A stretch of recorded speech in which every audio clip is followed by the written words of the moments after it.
so many people interested in 3DS hacking.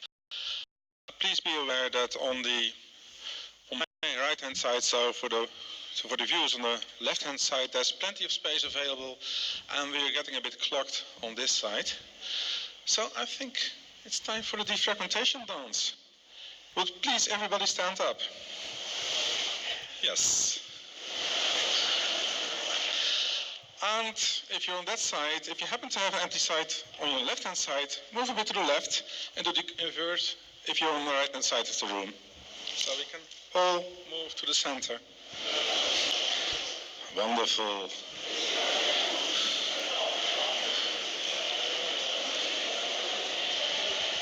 Thank you so much for your cooperation.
Okay.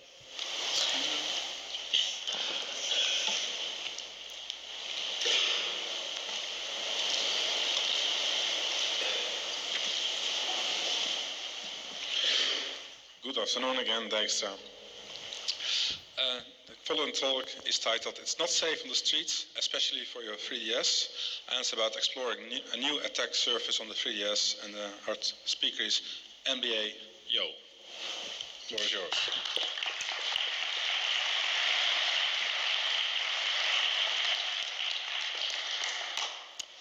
Hi everyone, I'm MrNbaYoh, and today I'm going to talk about 3DS hacking, and especially about protocol, an undocumented protocol, and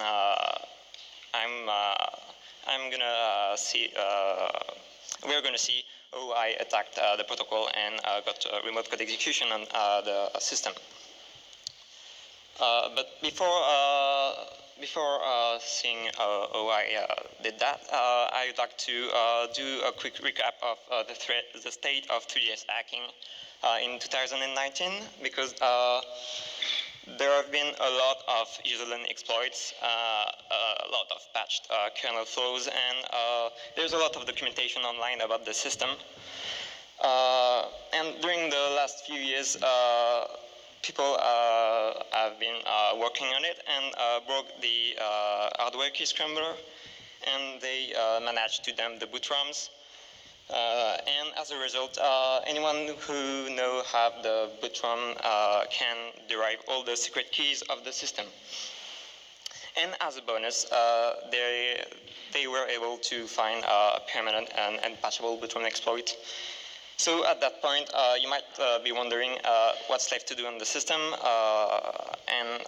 Actually, I wondered if it would be possible to use those keys to attack features that were protected until then by encryption. So that's why today I'm going to talk about StreetPass. First, I'm going to do a quick introduction about the feature, and then we'll see how I exploited it and see what's possible to do once you get code execution. So what is StreetPass? This is a local and wireless communication feature. The basic idea behind StreetPass was that users would take their 3DS with them and go out, and it would automatically communicate with other people's systems. The point of the feature was to share data between applications, like custom levels for your games, or messages, avatars, etc. So this is quite an interesting feature for players, but also for hackers. This is the player point of view, so you can send your messages and other people will be able to receive them. But we'd like to, from a hacker point of view, we'd like to replace one of those systems with a PC to tamper with the protocol, for example. And eventually, it would be nice if we could send some corrupted messages and see if we can get remote code execution on foreign systems. But for doing that, we need to know how the StreetPass feature works. So it's quite simple. It acts like a mailbox. So you have a CCD, which is a system module, and it's the only one that manages all the StreetPass feature. Your applications have an inbox and an associated outbox in the CCD file system, and they can put and get messages from and to these boxes via IPC. Messages in these boxes are used to craft packets, which are then sent using the StreetPass protocol. And we can already see on this diagram which part we could try to attack. The first one you might think about are application parsers, because it's very likely that you'll be able to find some kind of game or application that have a float parser.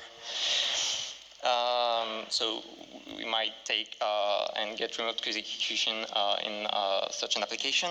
But the most interesting one would be to try to attack CCD parser. This would give us a remote code execution in a system module, which would be nice. But for doing that, we need to figure out how the StreetPass protocol works. And nobody really knows how it works. There is a bit of documentation online about the pairing, so both systems are saying, hey, I'm here, would you like to communicate with me? But it has never been successfully reproduced, at least publicly. And we know that it's using an unknown and encrypted protocol that uses the secret AES key that we can get. So let's revert the protocol. First, let's reverse the pairing and replicate it. It's fairly easy to understand. You have both pairs, the client and the master, and before communicating, they randomize their console ID and their MAC address. Then the client sends a bunch of probe requests with a vendor-specific tag containing a list of locations that have StreetPass activated. And then eventually the master receives that probe request and analyze it. It checks if an application from the client that has StreetPass activated matches its own application with StreetPass activated. If it's the case, it sends a probe response to the client, which will do the same. And if both peers agree that they can exchange data, they will start communicating after deriving a command key. So replicating the pairing is not super hard if you know what tool to use. I tried to reproduce the pairing using monitor mode, but it's really hard because you have to deal with all the acknowledgements, frames, etc. So I used NL80211, which lets you register some specific callback for some specific frames and send custom frames. And everything is handled by your Wi-Fi adapter driver. So at that point, the 3DS starts sending encrypted data, and we have to decrypt them. So let's review the encryption. They do this in 2 passes. The first one, they use an HMAC SHA-1 over both console CIDs and both MAC addresses. And the output of this this pass is used as an input counter for an AES CTR using the AES key slot we can now get. And the output of this encryption is used as a session key for the communication. So N882.11 lets you register CCMP keys, so it's quite easy to send and receive encrypted packets using it. So now we can start reversing the protocol. Let's take a look at the structure of packets before doing any reverse engineering. So I've put some packets I was able to receive, and the first one is one of the smallest one you can actually observe. So first you have a header, and then you have some data, and you can spot some magic values here. Actually, it's easy to spot them because CCD is using really recognizable magic values. It's always the same byte repeated twice. And once you know the structure of the packets, you can figure out that there are actually two protocols. The first one is SPTCP. It's an equivalent of TCP, but for local communication. It's mainly designed to ensure reliability and data segmentation. And then you have SPMTP, which is built over SPTCP and handles all the exchange of structured data and StreetPass messages. So we have two protocols, and we need to review both of them. Let's start with SPTCP. Actually, there is not much to say because you only basically have to reverse the and understand the header. You have magic values and some constants, but the most important field here is the flag fields. Because if you can understand what are the flags, you can understand the meaning of the packets you are sending and receiving, and so you can basically understand the protocol. And fortunately, in this case, they're using the same flags as TCP, so it was really easy to understand the protocol and how it worked. And what about SPTCP security? Actually, it's okay. I did not find any bug, but the attack surface is really small. You can basically only tamper with the header, and that's it. So SPMTP should be much more interesting.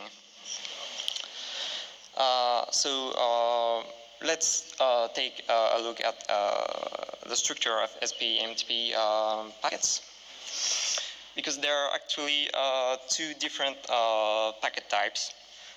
So the first one is info packets. It's basically used in the handshake, and it's only here to share information between both peers. And then you have message box packets, which are much more interesting because they actual StreetPass data, and you can even spot the CCD message file magic value, which means that we actually reach actual game data, and SPMTP is the last layer of encapsulation of the whole protocol. So once you figure out how SPMTP works, you can re-implement the protocol. So let's first review info packets.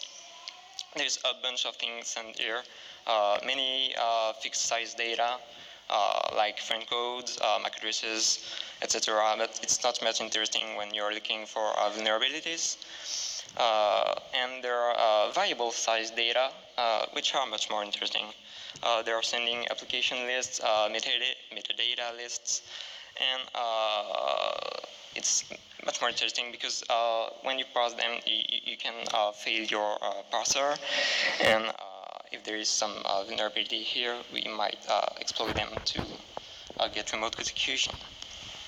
So let's take a look at one of those parsers. This is a function that parses metadata lists.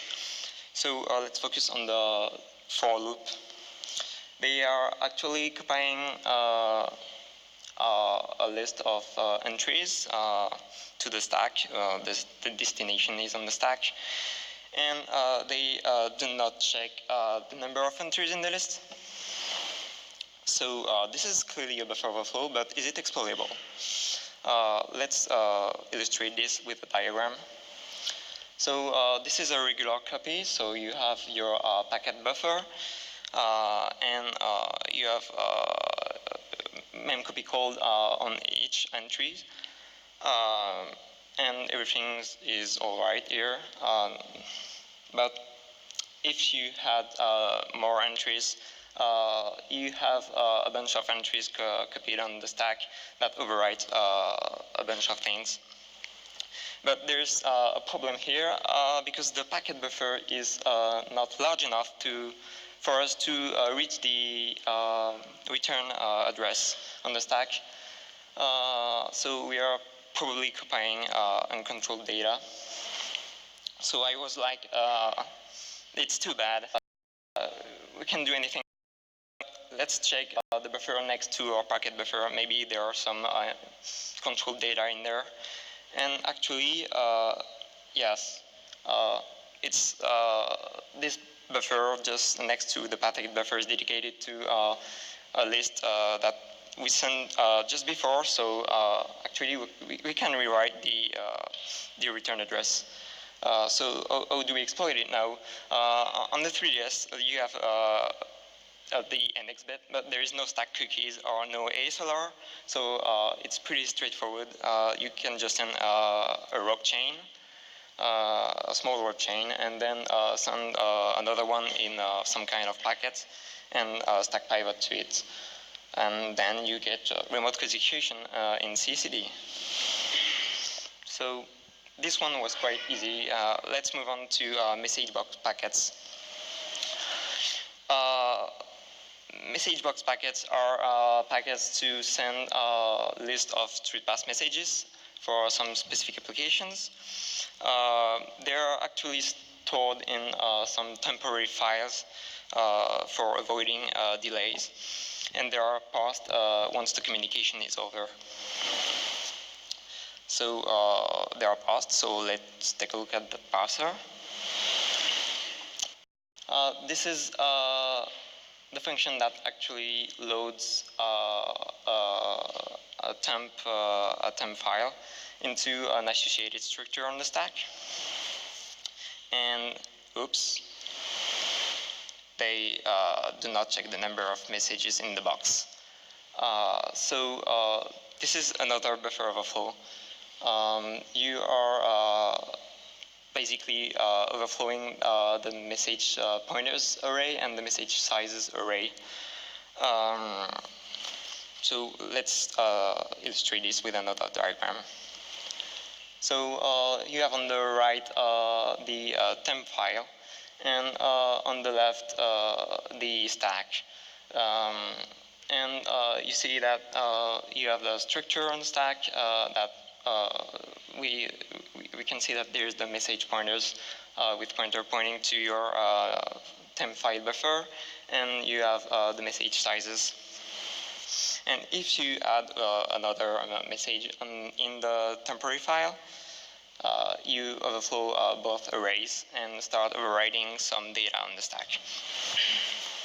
But we are a bit concerned because we are writing partially or uncontrolled data on the stack. Obviously, you cannot control message pointers, and you cannot totally control message size because you cannot put some arbitrary values in there. You'd have to send gigabytes of messages, and you cannot do that. So what can we do?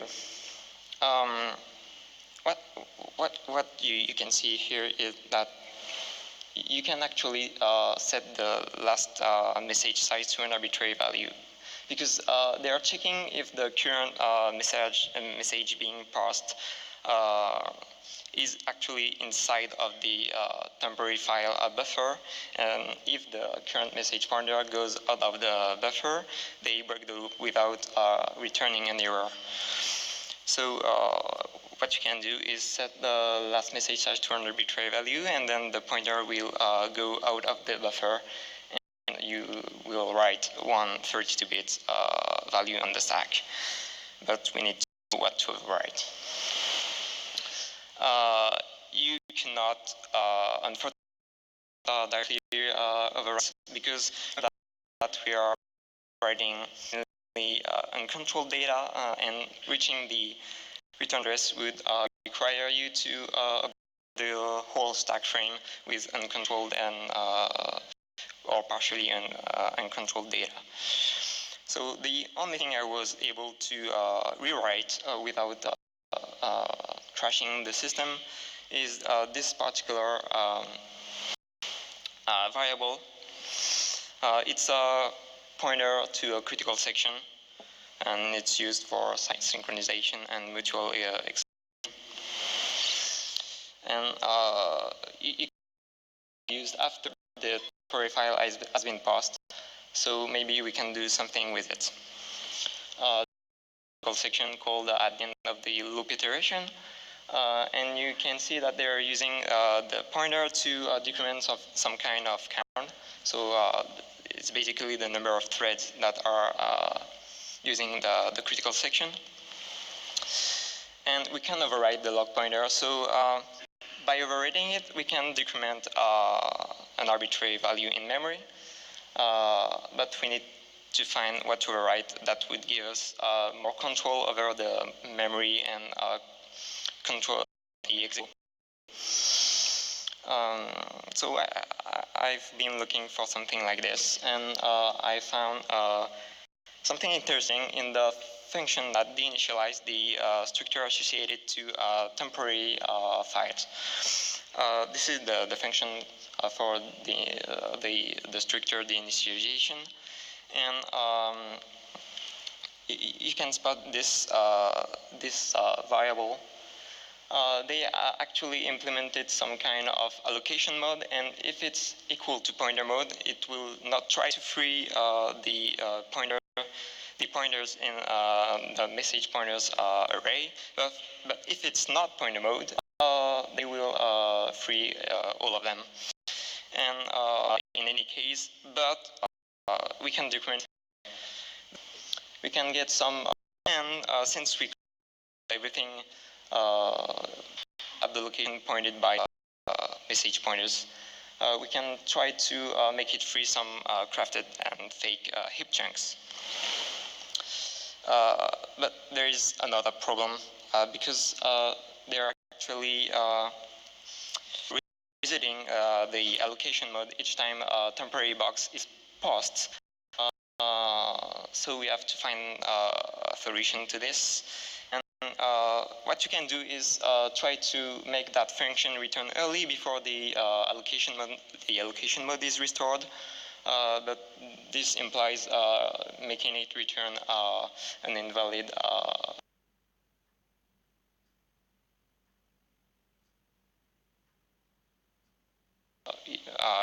return code. But actually, it's not a problem because they're not checking the return code.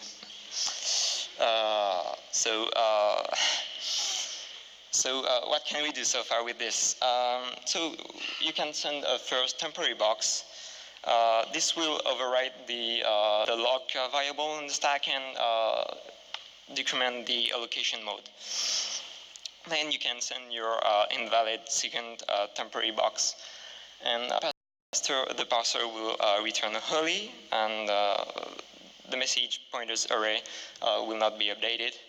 And in the end, all the pointers in that particular array will be freed. But since the message pointers array is not updated, the pointer in that particular array are still pointing to the first temporary file buffer, which has been freed. but it's not a problem if you send a second temporary box with the same size. The buffer will be relocated for that second temporary file, and we eventually free pointers to our controlled buffer. So what's next? We can craft some fake heap chunks. We can have the application free them. What do we do? The 3DS heap is actually really insecure. You can exploit the classic unsafe unlink vulnerability, so you get one arbitrary write for each chunk you can free. You still need to know what to overwrite, but you can just rewrite the heap free list head pointer. So the next malloc call will return a pointer to wherever you want. And you can especially put a pointer to the stack in there. So the next malloc call will return a pointer to the stack, and it will be used to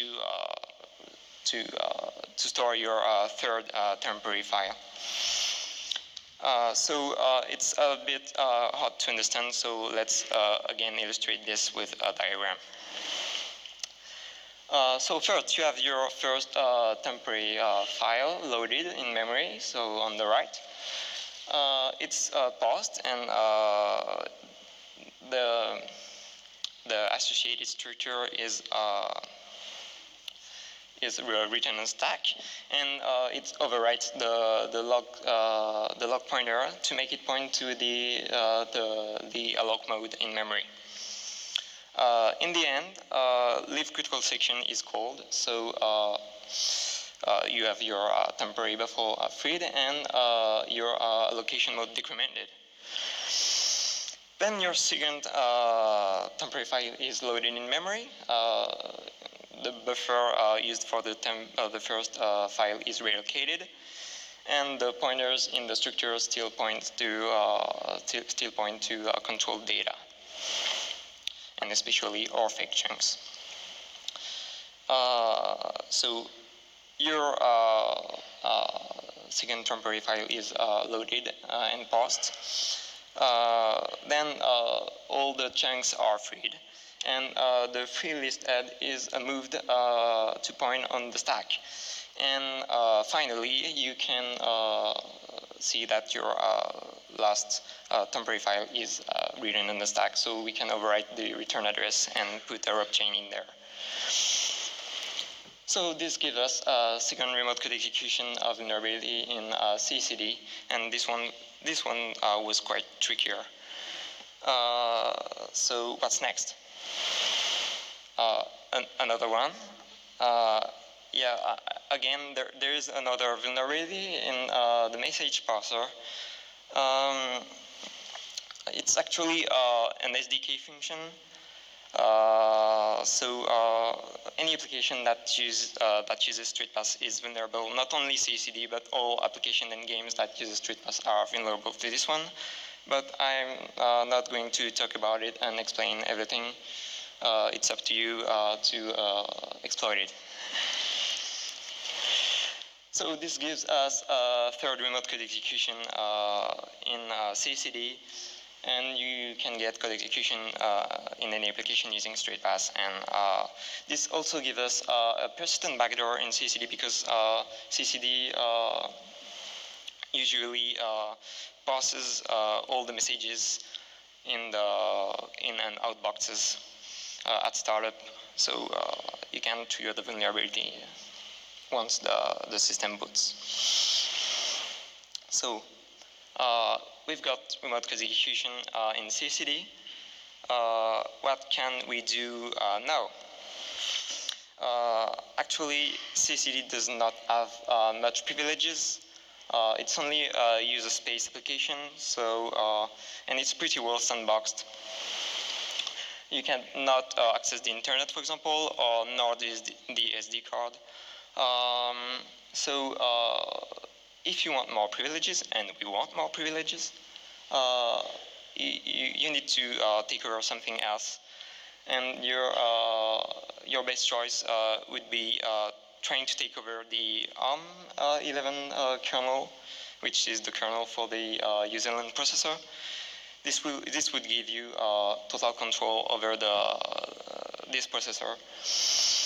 And if you want really full system control, you'd like to also take over the ARM9 security processor. So this is the processor that do all the encryption and signature stuff. And we will see this later. So let's first try to take over the ARM11 kernel.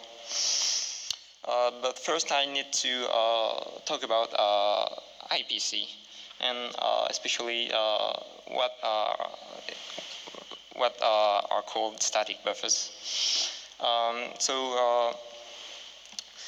When you're doing IPC, you need to sometimes send data from a sender process to a receiver process. And on the 3DS, you can do this in multiple ways. The first one is if you want to send large regular buffers, you can map parts of the sender's memory into the receivers.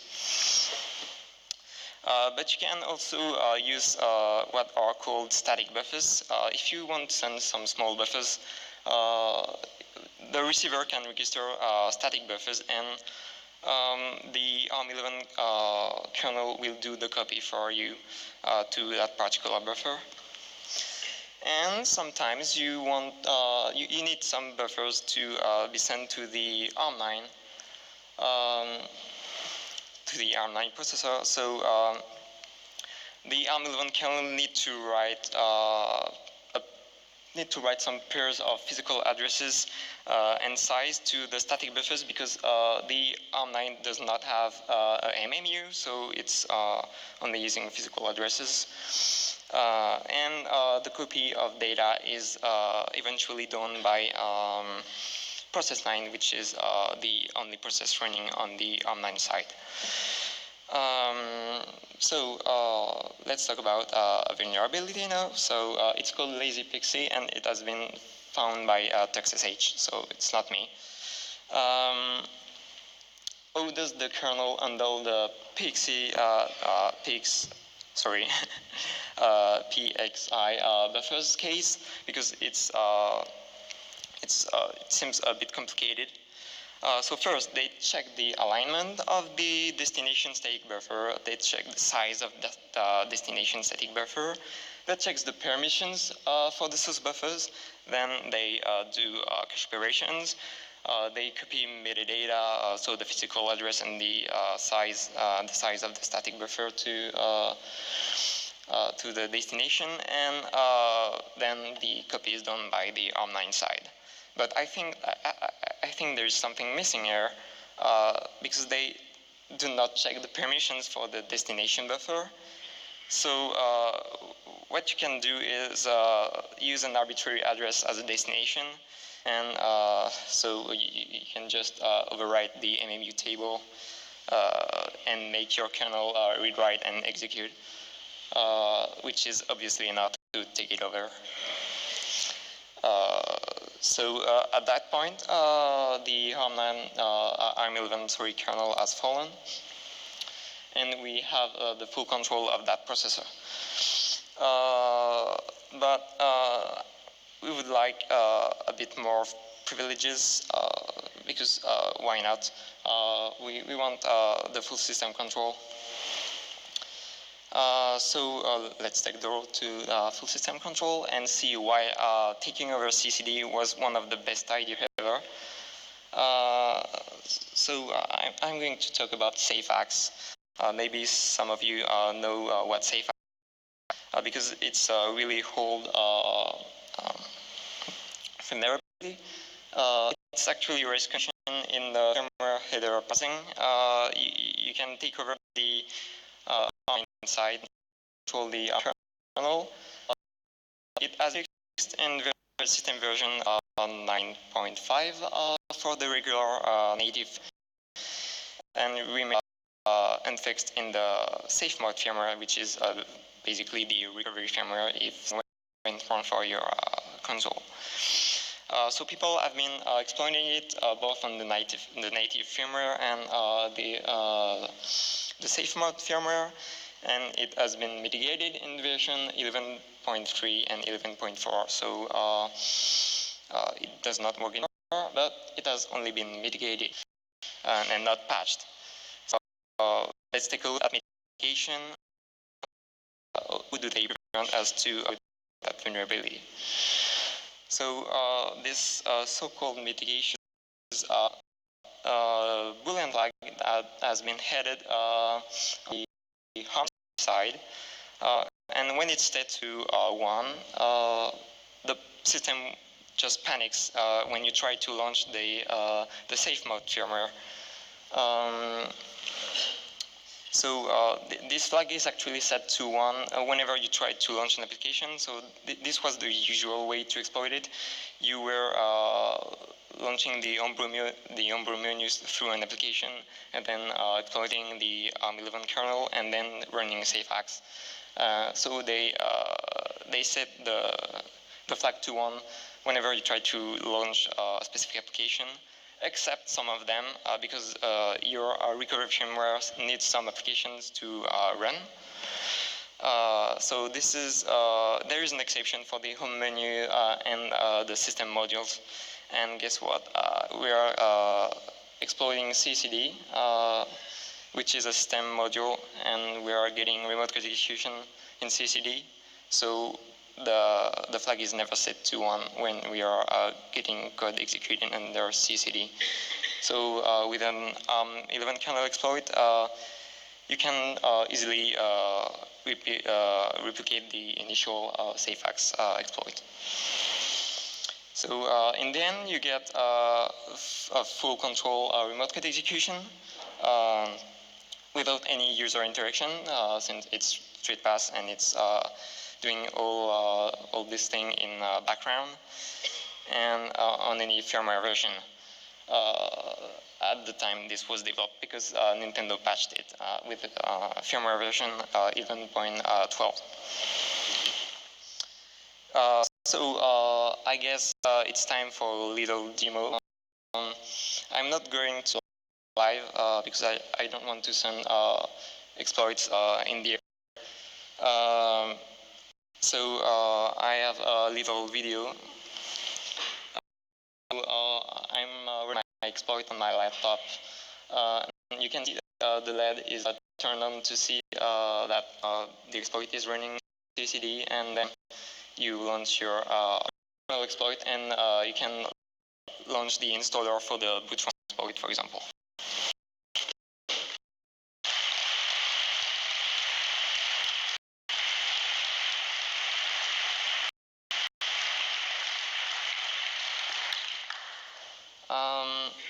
Thanks. So some takeaways. Well, you did a value really, because the second vulnerability would have been really hard to exploit without that mistake. And really in cryptography, because one day your encryption will be broken, and this might come sooner than you think. And for this specific case, there was a bunch of dumb mistakes, and basically all the vulnerabilities were only buffer overflows. Then assessing hard to reach features is really arduous. I spent a lot of time doing this, especially figuring out how to replicate all the features parts and all the different protocols involved. But eventually you can get some really interesting results like this. Then I'd say please fix your flows and do not implement some poor mitigations like for safex. And there's still things to do on the 3DS. I think I was able to show this today. this is an amazing system you can start to work on and do some practical things. And there is still things to document on open source wiki, so feel free to contribute. In the end, I would like to thank TuxSH for the lazy pixie vulnerability and helping me getting this full chain exploit and recurrent support and with a lot of things. Some questions.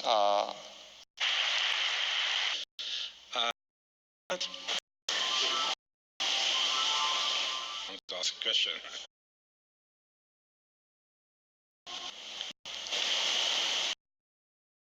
Yes, two questions. What tools and elements do you use for your research? How do you get source code? Everything on the 3DS is closed source, so you have to reverse engineer everything. I used IDA and Ghidra to reverse the binaries CCD, and yeah, that's it. Okay, thank you. Is there any procedure for the switch that is compatible with what you've done? Sorry, could you repeat your question? Well, all the things you have done, yeah. all the code, is there anything similar for the Nintendo Switch? I don't think something similar on the Switch. Something that looks like the StreetPass. But I don't know. We know work. I've only done things on the 3DS. Okay, first question. Hey, thanks for the talk. Great. Did you really need all the 3 exploits, and which one did you use in the end? Okay, thanks. Could you repeat your question? Did you need all the 3 exploits that you had, or could you just use the easiest one? And which one did you use in the end? No, you do not need all 3 exploits. At least in CCD, you only need one basically to get remote code execution. But I find it fun to just show all 3 exploits for CCD. Next question. And are the StreetPass messages passed to the applications even when those applications are not running? So, for example, when you have like Pokemon or something installed. Could you speak louder, please? Okay, are the applications parsing the messages even if they are not running? Like, is there some sort of a handler, maybe you don't have an application running, just installed? So that if you have a vulnerable application with the old SDK build in there, will it automatically parse the corrupted message? Could you reformulate your question? Because I don't understand. In your 3 exploitation methods, yeah. you mentioned the third method that mentions the SDK being broken. Yeah. And if you have an application built with that old SDK, yeah. Does it automatically parse the message even if it's not running? So that even if you have a patched OS but not patched applications, it will still get exploited. Yeah. All the applications using the SDK should be updated to figure. But the exploit is triggered when the application parsed the messages. So you run the application to exploit it.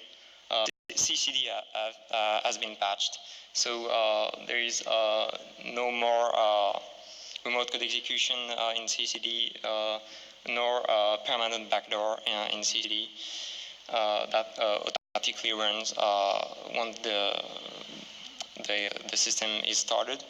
But you can probably still exploit games and applications that use the old SDK. Okay, thanks. Okay. There's a question over there. Yes. Can you go back to the slide where you showed how the encryption for the packets worked? The encryption? Yes, the encryption.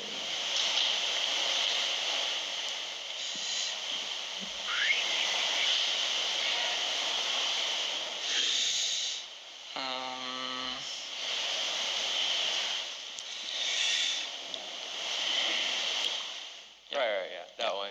So my question is, if the only thing that you're changing is the counter and the data is constant, the key's constant, and it's CTR, then you're basically just XORing a known block with your HMAC output. So why do you even need the key here?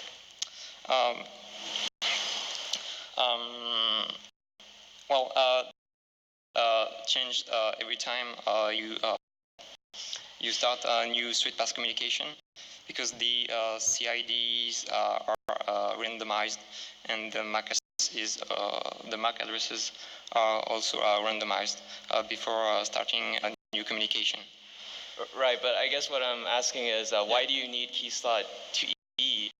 In my mind, having the CECD HMAC key would be enough, because you can just XOR the output of that with the final output, and that removes the CTR part, and now you have the raw output of the null block encrypted with key slot 2E, which is always going to be constant, and then you can just XOR whatever output to get the final.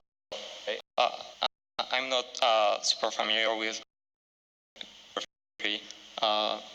but maybe we could talk about it. Okay, yeah, let's talk offline. Thank you. I was just putting this for people to reproduce it if they want. Okay, are there any more questions? Thank you so much. Thanks.